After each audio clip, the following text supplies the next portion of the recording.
দেখো আজকে লাঞ্চে থালিতে পুরো মাছ আর মাছ, ভাত আছে, শসা, লেবু, পেঁয়াজ আছে, ডালের বড়া আছে। এগুলো মাছ না, তাই আগে বলে দিলাম।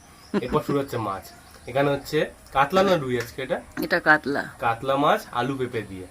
এখানে হচ্ছে মাছের তেল, সেই মাছেরই তেল। এখানে হচ্ছে চিংড়ি মাছ দিয়ে বড়বটি ভাজা, আমার খুব প্রিয়। আর এটা বাচ্চা বাচ্চা মাছ, মোরলা মাছের শস্য দিয়ে করেছো। বাচ্চা মাছ। শস্য দিয়ে করেছো না? হ্যাঁ, সর্ষে দিয়ে। তো খেয়ে নি। পাতুরি। হ্যাঁ, এই চিংড়িটা বড়বটি দিয়ে হেভি লাগে। ওর মধ্যে নারকেল পড়লে আরো ভালো লাগতো। আজকে নারকেলটা ছিল না, তাই ঠিক ঠিক। নারকেল কুড়িয়ে দিলে আরো ভালো লাগে। হ্যাঁ, মাছের তেল থাকে, মাছের তেলটা খুব সুন্দর লাগে। এই কাতলা মাছেরই তেল ওটা। হুম।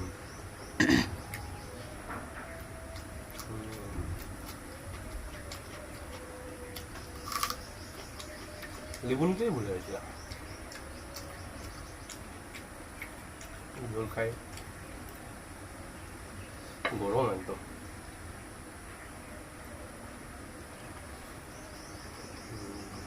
তাজা মাছের ঝোল পেঁপে আলু দিয়ে কত ভালো লাগে।